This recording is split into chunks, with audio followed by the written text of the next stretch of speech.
अस्सलाम वालेकुम नाज़रीन, अॼु जी ॻाल्हि सां गॾु हाज़िर आहियूं। नाज़रीन, हिन वक़्तु पाकिस्तान में जंहिं मामले ते गुफ़्तगू थी रही आहे उहा गुफ़्तगू थी रही आहे 2022-23 जी बजट ते। बजट जा अंग अखर गुज़िरियल ॾींहुं ख़ज़ाने वारे वज़ीर मिफ़्ताह इस्माइल तक़रीर में पेश कया हुया, पर समूरा तफ़सीर जेके आहिनि उहे मीडिया जे वसीले, इलेक्ट्रॉनिक मीडिया जे वसीले, प्रिंट मीडिया जे वसीले हाणे आया आहिनि। बज़ाहिर इहो जेको बुनियादी अंग अखर आहिनि उहे आहिनि त 15% पघारुनि में इज़ाफ़ो थियो आहे, 5% पेंशन में इज़ाफ़ो थियो आहे, सभ खां वॾी अदायगी जेकी आहे डिफेंस ऐं कर्ज़नि जे मद में थींदी, ऐं उनखां सवाइ जेके टैक्सिस आहिनि मुख़्तलिफ़ हंधनि ते वधा विया आहिनि। ज़रई जेकी मशीनरी आहे उन ते कस्टम ड्यूटीअ खे माफ़ु कयो वियो आहे, कुझु इंसेंटिव्स जी बि ॻाल्हि कई वई आहे, पर लिकल ॻाल्हि इहा जेकी हुई त IMF सां जेके कमिटमेंट्स आहिनि उन तहत पावर ते ऐं पेट्रोल ते जेको आहे लेवीज़ वधणी आहे। चयो इहो पियो वञे त 20 खां 30 रुपया पर लीटर क़ीमतुनि में वाधि थी सघे थी, ऐं जॾहिं इहा वाधि थींदी त उन जा असर त गहरा पवंदा। अॼु उन समूरी बजट खे सम्झण जी कोशिशि कंदासीं। मूंसां गॾु गुफ़्तगू में शरीक आहिनि साईं महमूद नवाज़ शाह साहब, वीडियो लिंक ते जेके मुआशी मामलनि खे सम्झंदड़ एक्सपर्ट आहिनि, ऐं असां सां गॾु आहिनि सीनियर जर्नलिस्ट अब्दुल हफ़ीज़ आबिद साहब।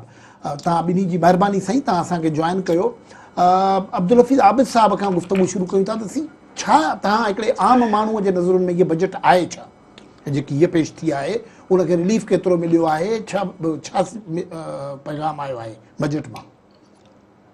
आम तौर पर जो बजट का पैगाम पहुंचा है गरीब आदमी तक, वो जैसे अभी गुफ्तगू हो रही थी कि इधर बजट के आदाद शुमार आते हैं और अमलन वो नाफिज हो जाते हैं। तो गरीब आदमी के लिए तो इसका पैगाम ये है कि मज़ीद महंगाई होगी। जिस तरह 48,000 अरब रुपए का बजट खसारा है, 45 अरब रुपए का आपको जो है बरामदात में जो है वो खसारा है, इससे महंगाई जो है बढ़ती चली जाएगी।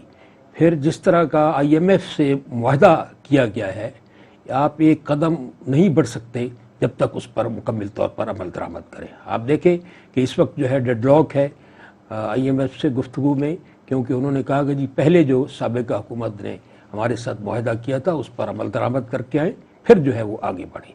साबिक़ा हुकूमत ने अभी इस पर बहुत सारी गुफ्तगू हुई है, इमरान खान के साथियों ने भी इस पर बात की है कि हाँ ये हुआ है कि आखिरी दिनों में जब ये यकीन हो गया साबिक़ा हुकूमत को कि हमारे पाँव तले से कुर्सी जो है वो निकल रही है, तो उन्होंने फिर ये हुकूमत की सतह पर IMF के साथ जो मुआहदा हुआ था उस पर अमल दरामद रोक दिया और बज़ाहिर आवाम को जो है वो रियायत देना शुरू कर दी, ताकि उनकी एक से आवाम में हो कि देखिए हमने जनाब उनको कितनी रियायत दी है और आइंदा वालों पर उसका बोझ जो है बढ़ता चला जाए।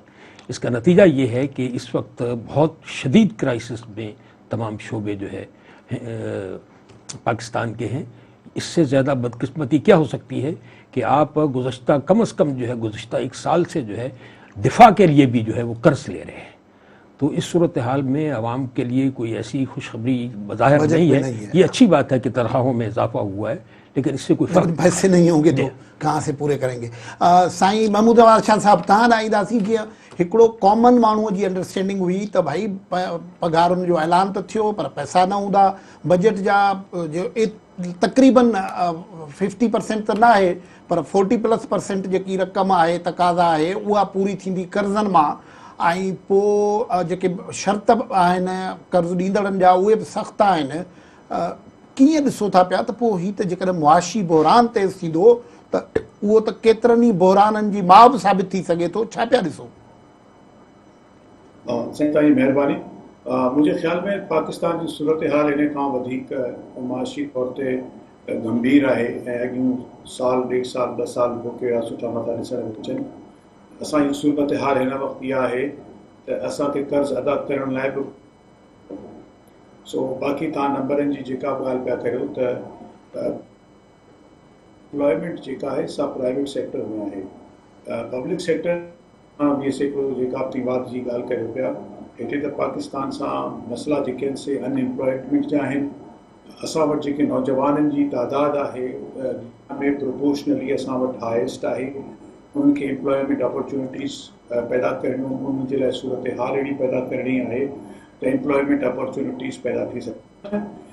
बजट में अगरि तव्हांजी बिजलीअ जी सूरत हाल इहा हूंदी जिते 12 खां 20 कलाक बिजली कान हूंदी, तव्हांजी गैस जी सूरत हाल इहा आहे त पहिरीं जेके मुनाफ़े बख़्श इदारा हुआ तव्हांजा उहे हींअर 500 अरब रहाई ताईं जो साल जो पूरो खसारो कनि था। बिजलीअ में 1.5 ट्रिलियन यानी 1500 अरब खसारो थिए थो।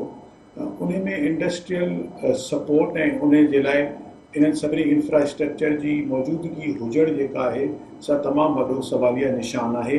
ऐं सरकार जेको कुलनि ते पहिरीं वज़न खयों पिए त उन्हनि खे कंहिं तरीक़े सां इहे शयूं प्रोवाइड कजनि त जीअं एम्प्लॉयमेंट अपॉर्चुनिटीज़ वधनि, उहो ज़ाहिर सी ॻाल्हि आहे हिन वक़्तु सरकार वटि उहा फिस्कल स्पेस बचंदी कान जो इहे सभु शयूं ॾेई सघे। आख़िर में गुज़ारिश इहा आहे त साईं हिन वक़्तु असां जेके शयूं एक्सपोर्ट कंदा हुआसीं उहे शयूं हाणे असीं इम्पोर्ट पिया कयूं। असां त कंहिं ज़माने में इम्पोर्ट सब्सटीट्यूशन जूं ॻाल्हियूं पिया कयूं त ख़ुदि जी देरि असीं पाण वटि पैदा कयूं त 3-3.5 अरब डॉलर जो इहो असां वटि घटि थी सघे पई। त हाणे त असां कणिक जेका 2 साल पहिरीं असां वटि रखण जी जाइ कान हुई, अॼु असां वटि ख़रीद करण जा पैसा कोन्हनि को। साॻियो ई जेको कमु सो तव्हांजी पुटनि सां बि अहिड़े क़िस्म जी सूरत हाल ॾिसण में पई अचे त ऐं जे तेल एॾो महांगो थिए थो त इन्फ्लेशन जेके चवनि था ऐं जेका शइ असीं ख़रीद करणु वञूं था उन जो असरु तेल गैस बिजली जो न हुजणु ऐं महांगो थियणु, इन्हनि जो असरु तव्हां ऐं असीं जेका बि शइ बाज़ारि मां वठणु ईंदासीं उन ते ज़रूरु थियणो। ऐं ॿियो जो तव्हां शइ इम्पोर्ट था करियो, ख़ासि तौर सां इहे सभु खुराक जूं शयूं अॼु ई ॾिसो त पंहिंजो आबादकारनि अगरि अटो 55 रुपए में कणिक विकी त रुपए जूं ऐं 100 रुपए जूं ॻाल्हियूं हींअर ई ॿुधूं पिया, अञा त महीनो बि न गुज़रियो आहे पंजाब में अञा कणिक जेका आहे सा लही ख़तमु थी आहे। सो इन सूरत हाल में हालात के अहिड़ा ख़ुशि आहिनि ॾिसण ऐं उन जी उमेदु रखणु जेका आहे सा तमामु चैलेंजिंग आहे। बिल्कुल बिल्कुल हालात खुशआमदनक भी। तो अब सब ये जो इन्होंने कहा कि हम कुछ चीज़ें इंपोर्ट करने पे बैन डाल रहे हैं, डिस्करेज कर रहे हैं, टैक्सेस बढ़ा रहे हैं, ये कितना रिलीफ दे पाएंगे? जो कुछ चीज़ों की बात भी की है, टैक्सेस बढ़ाए हैं बहुत, जैसे बड़ी गाड़ियों पे, लग्जरी के आइटम्स पे। देखिए ये एक मस्बत कदम है कि जो लग्जरीज हैं उनकी दरामद पर जो है पाबंदी लगाई है, क्योंकि बहुत बड़ा जो है ज़र मुबादला का हिस्सा जो है वो इन लग्जरी पर जो है वो खर्च होता है। बदकिस्मती की बात यह है कि हम कुत्तों बिल्लियों की खुराक जो है वो भी जो है दरामद करते हैं। ये आम आदमी के साथ जुल्म है, ये उसकी कीमत पर आप जो है ये अखराजात करते हैं, ये मस्बत बात है। लेकिन इसका इम्पैक्ट कोई फौरी तौर पर नहीं होता, इसका इम्पैक्ट महीनों और सालों में जाकर होगा और इससे कोई ख़ास रिलीफ वक्त इस साल के दौरान मिलने की कोई ज़्यादा तवक्को नहीं है। ये दौलतमंद लोग जो हैं वो टैक्स बचाने का, इस सारे ये जो आयत किए गए इनसे बचने का कोई ना कोई जो है वो रास्ता निकाल लेते हैं।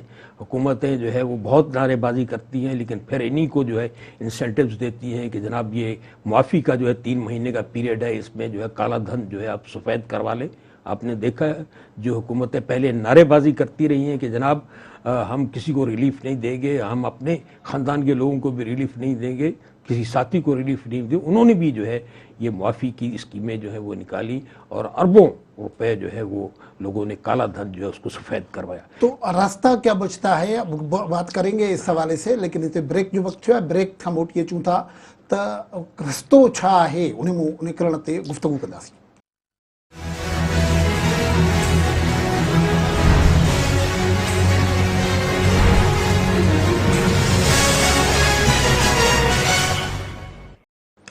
वेलकम बैक नाज़रीन, गुफ्तगू कर रहा हूँ बजट के हवाले से। महमूद अवाज़ शाह साहब, सरकार चयो पे त असां इम्पोर्ट जो को आहे उनखे घटाईंदासीं, पर इन बजट में को इन क़िस्म जो तव्हांखे वाज़े इंडिकेटर्स मिलिया हुजनि इम्पोर्ट रुगो घटाइण सां कुझु न थींदो? मिसलन मैन्युफैक्चरिंग सेक्टर में का वॾी अलोकेशन थी हुजे जंहिंसां का डेवलपमेंट जी जंहिंसां सुधारे जो को उम्मीद पैदा थिए, या मिसाल तौर एग्रीकल्चर सेक्टर के हवाले से जेकी रक़म ॻाल्हि त कई वई त वॾी रखी वई आहे ऐं उन में अलबत्त कुछ ट्रैक्टर वैक्टर न कुछ मशीनरी ते ॻाल्हि रखी वई आहे। IT जे हवाले सां बि हिकिड़ी आइडियलिस्टिक क़िस्म जी एम्बिशियस शिकिल ॾेखारी वई आहे, केतिरो असां वटि इंफ्रास्ट्रक्चर मौजूदु आहे जो इन क़िस्म जे शयुनि खे असीं फौरी तौर ते जेको चवंदा आहिनि न त शॉर्ट टर्म में को रिलीफ क्रिएट करे सघूं? छा ॾिसो पिया? साईं मुंहिंजी नज़र में मईशत को बि शॉर्ट टर्म में रिलीफ कोन्हे। इन करे तव्हां ॾिसो त जेके बि पॉलिटिकल जमायतूं इहो क्लेम कंदियूं रहियूं त असीं अची जेको आहे सो शयूं टर्न अराउंड करे छॾींदासीं, त उहे तक़रीबन हाणे तक़रीबन 100% पूरतूं इन शइ में फेल थी वियूं आहिनि, ऐं जंहिंजे करे हुन जे मथां क्रिटिसिज़म आहे। ऐं फेलियर जी वजह इहा बि आहे त को इकनॉमिक जेको प्लान आहे, छो त उन बारे में कंहिं सोचियो कोन हो, ऐं जॾहिं पाण हुकूमत डिफरेंट वक़्तनि में त हू का शइ माण्हुनि जे साम्हूं न रखी सघिया, अलावा इन जे त जेके एमरजेंसी जा मेजर्स हुआ उहे खयां विया। हाणे जेका तव्हां ॻाल्हि कई त लग्जरी आइटम्स जो बैन लॻाइण, इहा का मईशत जे लाइ हेॾी सुठी ॻाल्हि न हूंदी आहे, छो दुनिया में अगरि उहे माण्हू जिन वटि पैसा आहिनि ऐं उहे ख़र्च कनि था, उनखे तव्हां के तरीक़े सां त उहे मईशत जे डिफरेंट क़िस्म जा असर आहिनि। पर हिन वक़्तु असांजे मईशत जी इहा ज़रूरत हुई, जॾहिं तव्हां ICU में दाख़िल थींदा आहियो एमरजेंसी में, त अगरि बांह बि कटणी पए त डॉक्टर जेको आहे सो पहिरीं बांह कटींदो तव्हांजी जान बचाइण जे लाइ। सो हिन वक़्तु इन क़िस्म जी पाकिस्तान जी सूरत हाल आहे त इहे इक़दाम कया पिया वञनि, पर जेका पाकिस्तान जी $70 अरब जे क़रीब में जेका इम्पोर्ट आहे, उन ते इन जो अहिड़ो ख़ातिर ख़्वाह असरु पवण वारो जेको जेके बि इक़दाम खया विया, ऐं थी सघे थो त 8-9 महीननि में इन खां वधीक ॿिया इक़दाम जेके कंदा, त ज़ाहिर सी ॻाल्हि आहे उन मईशत में जेके माण्हू इन्वॉल्व आहिनि उन में कॉन्ट्रैक्शन थींदी, ऐं तव्हांजी ॿियूं शयूं ज़रूरु उन सां गॾु इम्पैक्ट ज़रूरु थींदियूं, जंहिंजा असरात तव्हांखे ऐं असांखे ॾिसण में ईंदा। थियण त इहो घुरिजे, जेको मुंहिंजी हिकिड़ी नंढड़ी राय में इहा आहे त जेके पॉलिटिकल जमायतूं आहिनि हिन वक़्तु उहे कोalition में आहिनि, ऐं सुठी ॻाल्हि आहे जो कोalition में आहिनि, ऐं हुननि जो को वाइडर बेस आहे सूबनि में, त उहे गॾु वेहनि, ऐं ऑपोज़िशन जेका बि आहे उनखे विहारण जी कोशिशि कनि, अगरि नथा बीहनि त हू पंहिंजे पाण में किन बेसिक शयुनि ते ज़रूरु एग्रीमेंट कनि त अॻियां 5 खां 7 सालनि में असीं को माशी प्लान अहिड़ो इम्प्लीमेंट करियूं त असांजो मुल्क हरे हरे करे इन जेको जंजाल ऐं आहे यार इन मां असीं ॿाहिरि निकिरी सघूं। हीउ जेको कमु पोयनि सालनि में असां वटि थियो आहे उहो छो त ॾाढो शॉर्ट टर्म मेजर वठी खयो वियो आहे, जंहिंजो को लॉन्ग टर्म इम्पैक्ट असांखे अहिड़ो ख़ासि ॾिसण में न आयो आहे। जेसि ताईं ॻाल्हि आहे IT जी, त IT में वॾो हिकिड़ो स्कोप आहे। पाकिस्तान वटि ज़बरदस्त क़िस्म जा ह्यूमन रिसोर्सिस आहिनि जेके मार्केट खे केटर करणु चाहिनि था, पर दुनिया में के मुल्क अहिड़ा आहिनि जेके ऑलरेडी इन में क़दम खणी चुका आहिनि ऐं जेके पंहिंजूं डीप रूट्स पैदा करे चुका आहिनि। उन ताईं पहुचण में पाकिस्तान खे काफ़ी टाइम लॻंदो। काफ़ी असांजी कनेक्टिविटी जा इशूज़ आहिनि, पेमेंट्स जा इशूज़ आहिनि, जेके इंटरनेशनली तव्हां पंहिंजे पाण खे अञा अलाइन कयो आहे, ऐं जंहिंजे करे उहे शयूं एतिरियूं वाद वीचार में अचनि कोन पियूं जंहिं आहे। ॾिसो, हिंदुस्तान में हिन वक़्तु पोस्ट कोविड जी ॻाल्हि पई कई वञे, हालांकि उते ऑलरेडी असांखां वधीक बहितरी आहे। असां वटि भले में भलो कमु थियो वञे त 3.5-4% ग्रोथ थी असीं, ॻाल्हि असांजी मईशत सस्टेन न पई करे सघे। सो इहा सूरत हाल आहे सॼी, ऐं इन मां निकिरण जे लाइ तमामु घणो ऐं सख़्तु ज़रूरी आहे त जेके ॿियूं प्रायोरिटीज़ आहिनि इलेक्शन जूं, उन खां ॿाहिरि निकिरी ऐं गॾु वेहनि ऐं गॾु वेही कंहिं बेसिक, फॉर एग्ज़ाम्पल आउं तव्हांखे जॾहिं चवां थो पॉलिटिकल एजेंडा, आख़िरी तव्हांखे ॻाल्हि ॿुधायां त जेके स्टेट ओन्ड एंटरप्राइज़िस आहिनि तव्हांजूं, उन में मिसाल फॉर एग्ज़ाम्पल तव्हां 1500 अरब रुपए जा तव्हां साल में सिर्फ़ु पैसा ॾियो था स्टेट ओन्ड एंटरप्राइज़िस खे, उन्हनि खे रन करण जे लाइ। उन जा पैसा ऐं उनखे प्लग करण जो को तौर तरीक़ो आहे असां वटि या कोन्हे को? बिजलीअ में तव्हां अची वञो त तमामु घणो फोकस आहे तरफ़ ऐं नवनि प्रोजेक्ट्स जी तरफ़, वेयरस जेका बिजली अचे थी त तव्हांजे डिस्ट्रीब्यूशन सिस्टम में 40 खां 50% उहा चोरी थी ऐं उन में नॉन रिकवरी में हलियो थो वञे। उन जी तरफ़ कंहिं क़िस्म जो जेको डिस्कोर्स ऐं उन जी तरफ़ ॻाल्हि ॿोल कान्हे का। जे उहा न आहे त तव्हां बिजली कान्हे त इंडस्ट्री जा प्रॉब्लम्स आहिनि, ऐं पोइ ॿियूं शयूं उन सां गॾोगॾु जेके आहिनि से शुरू थियूं। इन्हनि शयुनि ते अॼु बि न पोइ सरकार न हिन सरकार का अॼु बि का वही का प्लान करे त असांखे इन्हनि शयुनि मां कीअं निकिरणो आहे ॿाहिरि त असांजी मईशत जो स्टक सही उन मां ताईं बिल्डिंग नथा ठाहे सघूं। सही शाह साहब अब्दुल हफीज़ आबिद साहब ॻाल्हि कई त पॉलिटिकल एजेंडा में मईशत जी बहाली अञा ताईं न पई अचे, थोड़ी ॻाल्हियूं घणियूं थियनि पई थियूं। हिननि पहिरियां मीसा के मईशत जी ॻाल्हि पे कई PTI जी हुकूमत सां, हाणे उहा त न आहे, पर जीअं शाह साहब चयो त कोलिएशन आहे, भला उन्हनि वटि बि को हिन हीअ बजट कंहिं अहिड़े प्लान जो निशानदही करे थी जंहिंसां ही बहाली मईशत जी बहालीअ जे तरफ़ वधी सघिजे? देखिए जी, पीपल्स पार्टी ने भी और मुस्लिम लीग ने भी तहरीक इंसाफ की हुकूमत के आगाज़ पर ही जो है ये पेशकश की थी कि हमें मईशत के बारे में मिल बैठना चाहिए और एक मिसाकी मईशत जो है वो होना चाहिए।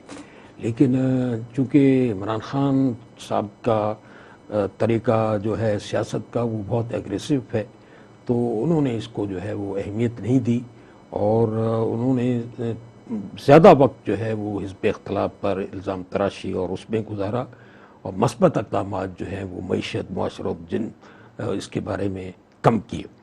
तो इसमें कोई शुबा नहीं है कि अगर इस वक्त भी सियासी कशीदगी बरकरार रहती है तो उसके नतीजे में बैनुल-अक़वामी तौर पर भी मालियाती इदारों के पास भी आपका इमेज ख़राब होगा, ना कोई आपको कर्ज़े देगा, ना आपसे कोई मुआहदा करेगा, ना आपकी कोई कर्ज देगा, ना आपकी कोई मदद करेगा। इसलिए इस बात की ज़रूरत है कि ख़ास तौर पर इमरान खान से भी ये गुजारिश है और PDM की सारी जमातों से भी ये गुजारिश है कि वो मिल बैठें और पाकिस्तान और कौम को जो है वो अव्वलियत दें और इस मईशत की बुनियाद को दुरुस्त करने के लिए जो है वो इक़दाम करें।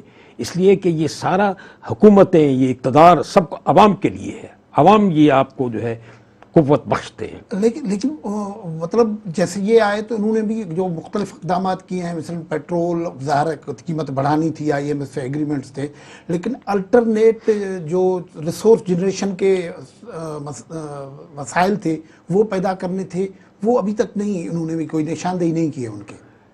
देखिए जी, टैक्स नेट में हुकूमत की ये कहते हैं कि 10 लाख दुकानदारों को हम टैक्स में लाएंगे, फिर हमारे यहाँ ये जो इस किस्म के राइट्स ग्रुप हैं वो रेजिस्टेंस भी करते हैं इस किस्म की चीज़ों की। आप टैक्स नेट जो है वो बढ़ाते रहें, टैक्स में इजाफा करते रहें, इससे कोई ज़्यादा बहुत फ़र्क नहीं पड़ता।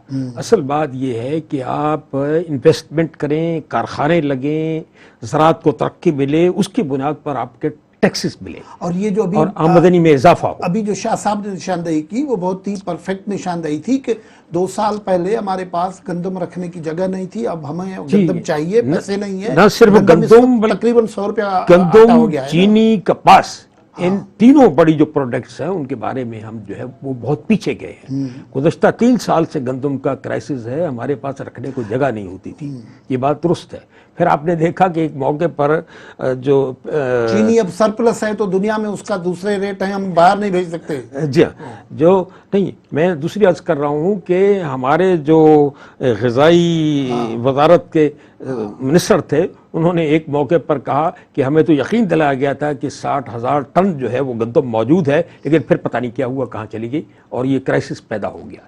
जब इस तरह की जो है करप्शन की, मिसहैप की सूरत हाल हो तो आप मिस मैनेजमेंट से आप अंदाज़ा लगा सकते हैं ये कौन भुगतती है इसके नताइज। वहाँ से जो क्राइसिस जो है 3 साल से ये शुरू हुआ उसको मुसल्सल भुगता जा रहे हैं। कुछ लोगों को इससे ज़रूर फ़ायदा पहुँचा। एक तो यानी आपने बेवक्त जो है वो गंदम स्कैंडल और आटा स्कैंडल और उनकी बात कर, बेवक्त आपने जो है गंदम बाहर भेजने की इजाज़त दी, फिर जो है फिर महंगे दामों 10 माह तक आपने जो है उसका टेंडर नहीं किया दरामद करने का। उसका नतीजा ये हुआ कि इस दरमियान में कीमतें बहुत ज़्यादा बढ़ती चली गई और मखसूस जो सरमायादार थे, हुकूमत के करीब थे, उन्होंने इससे बहुत इस्तेफादा किया, अरबों रुपए कमाए। तो ये सारी सूरत हाल मेरा ख्याल अब जो सेटअप है इसमें भी इस तरह के लोग पाए जाते हैं। तो ये सूरत हाल तो माजी की हो गई, क्या ये बजट ये हीलिंग का कुछ काम कर रही है? फिलहाल देखिए, सिर्फ ये वफाकी बजट पर इसका इन्हिसार नहीं है। सूबों का बजट आएगा तो मजबूत तौर पर फिर पता चलेगा कि आप कहाँ खड़े हैं। ये जो हम अभी ब्रेक की तरफ जा रहे हैं और ब्रेक के पास इस मौजू पे भी बहस करेंगे कि अब सूबों के वसाइल 18th अमेंडमेंट के बाद सूबन जा वसीला वधिया था, पर सूबन जी खुद कैपेसिटी केतरी है परफॉर्म करण जी, छाकाणि त असीं ॾिसूं पिया था त 30% 35% हू एक्सपेंडिचर्स करे सघनि था पिया ऐं उनजे करे खोड़ प्रोडक्टिविटी जा कम रुली वञनि था पिया। इहो बि इम्पॉर्टेंट सवाल आहे जेको हिन बजट सां रिलेटेड आहे। सूबनि जी बजटुनि में बि रिफ्लेक्शन उन ॻाल्हि जी थींदी। पर हिते हिकिड़ी ब्रेक वठूं था, ब्रेक खां पोइ वापसि गुफ़्तगू खे जारी रखूं था।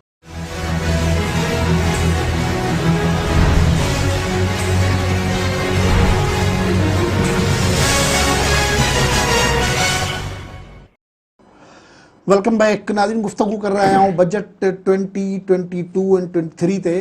महमूद नवाज़ शाह साहब ऐं अब्दुल हफ़ीज़ आबिद साहब असां सां गॾु आहिनि। शाह साहब, तव्हां अचूं था पिया जेको सवाल अध में छॾियोसीं पिए त बुनियादी तौर ते ही अंग खर त थियनि था पिया हर भेरे त हेतिरा ट्रिलियन्स असांजा हूंदा, पर जॾहिं हिन भेरे बि सिंध जी एक्सपेंडिचर्स जी रिपोर्ट थी आहे, ॿियनि सूबनि मां बि आई आहे त 30+ कुझु परसेंटेज जी आहे जेका एक्सपेंडिचर्स थियनि था, यानी सूबनि जी कैपेसिटीअ जो मसइलो आहे। इन कैपेसिटीअ खे बि छा बहितर करे ऐं हीअ जेका क्राइसिस आहिनि उन्हनि खे कंहिं नमूने सां ओवरकम करण जी एफर्ट थी सघे थी? हा साईं, इन में आउं ॿ ॻाल्हियूं कंदुसि। सभिनी खां पहिरीं ॻाल्हि त इहो बारहा हर साल तव्हांखे ख़बर आहे त था थियनि। ॿियो त जेको फंड रिलीज़ करण जो तरीक़ेकार हिकिड़ो अजीबो ग़रीब थी वियो आहे। क्वार्टर रिलीज़ में जो हर शइ डिसंबर ऐं जनवरी खां पोइ वञी जॾहिं रिलीज़ जी ॻाल्हि थिए थी त तमामु घणा प्रॉब्लम्स क्रिएट था थियनि ऐं उहे जेके आहिनि से नथो सूबो ऐं कंहिं यादि ख़र्च थी सघनि। ऐं हिकिड़ी ॻाल्हि मां हिते रुॻो एड कयां त जेको लास्ट जेको फाइनल क्वार्टर हूंदो आहे हर साल जो, उहो जून जे आख़िरी ॾींहंनि में जीअं पैसा जारी थींदा आहिनि, उहो त लुट मार जो जहान हूंदो आहे साईं। वेरी फ्रैंकली ईअं थींदो आहे सॼो कमु। हा, से कमनि जी वठ वठां जेका हिसाब बाबा इन्हनि खे हिकिड़े पासे करियो। अच्छा, हिकिड़ी ॻाल्हि त आहे। ॿी जेका हिन बजट जे हिसाब सां ॾिसो, जेको बेसिस आहे असांजो पंहिंजो रिसोर्स, रेवेन्यू कलेक्शन टारगेट जो रखियो वियो आहे 7,200 अरब रुपए जे क़रीब रखियो वियो आहे रेवेन्यू टारगेट। ऐं पोइ साल जेको पोइ सरकार रखियो हो टारगेट, उनखे मिफ्ता इस्माइल साहब पाण क्रिटिसाइज़ कयो त छो त एॾी ग्रोथ कान्हे इंडस्ट्री ऐं बिज़नेस में, त इहो एॾो वॾो टारगेट जेको आहे सो पूरो न थींदो। हाणे सरकार हिन अची उन टारगेट खे अञा वधीक ॾेखारियो आहे त बैलेंस करे सघनि पंहिंजा किताब, त जीअं IMF जी तरफ़ थोरी सहूलियत ॾिसण में अचे असांखे। पर थिए छा थो, जॾहिं तव्हांजो इहो रेवेन्यू टारगेट थिए उनजी, त पोइ वञी कुहाड़ी करे थी जेको PSDP जो प्रोग्राम आहे उनजे मथां। PSDP जे प्रोग्राम जे मथां करे थी जेको तव्हांजो बेसिक ग्रोथ जो ड्राइवर बि आहे, जंहिंसां ग्रोथ बि थिए थी, त पोइ वरी तव्हांजी मईशत हिकिड़े में रिवर्स गियर लॻे थो। त जेका तव्हां जे तरफ़ ॻाल्हि कई अंगनि ऐं अखरनि जी, हुनजे रिलीज़ करण जी, उहो असां जीअं असांखे अंग्रेज़ ॾेई वियो हलियो, असीं त उन्हनि खे बुरो भलो बि तमामु घणो था चऊं, पर तव्हां ॾिसो त उन तरीक़ेकार में का असीं अञा ताईं बि का क़िस्म जी बहितरी न आणे सघिया आहियूं। त उनजा रिलीज़ कीअं थींदो, केरु रिलीज़ कंदो, कॾहिं पैसो ख़र्च थींदो, किथे पैसो ख़र्च थींदो, त उहे सभु शयूं जेके आहिनि से असांखे हींअर ॾिसण में अचनि पियूं। उहे जनरल बजट जा प्रॉब्लम्स हर कंहिं सां रहिया आहिनि, मुंहिंजे ख़्याल में हिननि सां बि रहंदा। ऐं जेको रेवेन्यू टारगेट आहे उहो तमामु वॾो ॾेखारियो वियो आहे मुंहिंजी नज़र में। हिन प्रेज़ेंट सर्कमस्टांसिस में इहो रेवेन्यू टारगेट बराबर ख़ुदि पूरो करण में बि मौजूदु थींदो। ठीकु, अब्दुल हफ़ीज़ साहब, प्रियोरिटीज़ जीअं रखिजनि थियूं पियूं। मिसाल हिन भेरे चयो अथनि त असां इंडस्ट्रीज़ खे ज़ीरो लोड शेडिंग ते वेंदासीं, पर बिजली न हूंदी त ज़ीरो लोड शेडिंग कीअं थी सघंदी? रियलिस्टिक अंग खर बि नथा शेयर थियनि न। हाँ, दावों का सिलसिला हर हुकूमत में बहुत ज़्यादा होता है और वाकई उसकी हक़ाइक़ जो हैं बिल्कुल उसके बरक्स होते हैं। अब भी मेरा ख्याल है ये दुरुस्त कहा शाह साहब ने कि IMF को जो है वो अहदाफ बड़े दिखाने के लिए और उससे मामलात को ज़रा दुरुस्त करने के लिए बहुत ज़्यादा ओवर उसमें चीज़ों को दिखाया गया है। मेरा ख्याल है कि 2-3 चीज़ें जो हैं वो बहुत बेसिक है। एक तो कर्जों पर इन्हिसार जो है वो कम करना होगा। पैसे नहीं होंगे तो कर्ज ही लेंगे ना। जो भी हो, आप हमारे जो अपने वसाइल जो मौजूद हैं उनको उनका दुरुस्त इस्तेमाल जो है वो बहुत जरूरी है। क्योंकि या जो आपकी स्ट्रेंथ है जो भी आपके दायरे में जो जिस तरह के भी वसाइल हैं, जहाँ आप मजबूत हैं, जिस स्ट्रेंथ है जहाँ, उनको जो है आपको उनके इस्तेमाल को दुरुस्त करना होगा। दूसरी ये कि ये जो आपके दरामदाद बरामदाद का जो 45 अरब डॉलर का जो खसारा है, इसको जो है कम से कम सतह पर लाना होगा। गुज़श्ता सिर्फ एक साल में 22 लाख ख़ानदान जो हैं वो यानी गुर्बत की लकीर से नीचे चले गए हैं, वो बेरोज़गार हो गए हैं। इससे आप पता लगाए कि हर साल जो है बेरोज़गारी में किस बड़े पैमाने पर इजाफा हो रहा है, और दूसरी तरफ जो है महंगाई किस तरह जो है बतदरीज बढ़ती चली जा रही है। तो मैं जैसे पहले अर्ज़ कर रहा था कि ये सारा आपका जिस पे खरबों डॉलर आप खर्च करते हैं, ये सारा सिस्टम आपका हुकूमतों का, इंतज़ामिया का, ये अवाम के लिए है। अगर आवाम का खून चूसते चले जाएंगे तो उसका कोई फ़ायदा नहीं हो। आवाम को रिलीफ हर सूरत में मिलना चाहिए, और ये PDM को, पीपल्स पार्टी को, तहरीक इंसाफ को, सब जमातों को इस पर यकजा बैठ कर सोचना चाहिए और आवाम को तरजीह देनी चाहिए। शाह साहब, जेकी प्रायोरिटीज़ सहन थियूं पियूं, मिसाल तौर जीअं वरी साॻी मां ॻाल्हि थो कयां, 0% लोड शेडिंग जी ॻाल्हि कई अथनि इंडस्ट्रीज़ लाइ, पर उहा ॻाल्हि प्रैक्टिकल कीअं आहे, या एग्रीकल्चर जे हवाले सां एग्रीकल्चर मुंहिंजो ख़्यालु आहे त पोइ जेकी इक़्तिसादी सर्वे आयो आहे, जेके अंग अखर सॼे साल जा आया, उन में सभ खां सुठी ग्रोथ हिकिड़े ई शुबे ॾेखारी आहे, पर अलोकेशन्स में वरी कहाणी ॿी नज़र अचे थी पई। इहो जेको अरेंजमेंट आहे उहो बि नज़र पियो अचे। हा साईं, ॾिसो असां ज़राअत में हिकिड़ी ॻाल्हि कयूं पिया त हिन में तव्हां छो त बैक एंड में प्लानिंग सूबनि सां गॾु वेही जॾहिं नथा करियो त पोइ ज़राअत में जॾहिं वफ़ाक़ सिर्फ़ु अलॻि इंटरवेंशन्स करे थो ऐं सूबे खे उन्हनि शयुनि जी ख़बर ई कान्हे त उन्हनि जूं रिज़ल्ट्स कोन थियूं मिलनि। ऐं तव्हांखे कोई मिसाल थो ॾियां, हिन वक़्तु कणिक में पाकिस्तान में ॿ मसइला आहिनि। हिकिड़ो त असांजी जेका आहे सा कंज़म्पशन वधे पई, छो त असांजी पॉपुलेशन दुनिया में हाईएस्ट तरीक़े सां वधे पई। हा, हिकिड़ी ॻाल्हि आई आहे। ॿी ॻाल्हि असां सां गॾु प्रॉब्लम इहो आहे त असांजी रिड्यूस पई थिए। USDA चयो आहे त तव्हांजी प्रोडक्शन रिड्यूस पई थिए। 29 मिलियन टन जो टारगेट रखियो वियो, पोइ 27 चयो वियो, हाणे 26.4 जी ॻाल्हि पई कई वञे। असीं चऊं था त 26.4 बि पाकिस्तान में हिन वक़्तु कणिक कान्हे का। हाणे अॻियनि 5-6 महीननि में कणिक जी पोखी वरी थियणी आहे। हाणे अॼु त थियणु ईअं खपे त सभिनी खां पहिरीं वेही इन ॻाल्हि ते सोचे त जेके रिपोर्ट्स ऐं असां कुझु रिसर्च कई आहे त अॻियनि 5 सालनि में 2030 ताईं तव्हांखे करोड़े टन कणिक इम्पोर्ट करणी पवंदी अगरि असां सेम सूरत हाल खे कंटिन्यू रखंदासीं, स्टेटस को खे।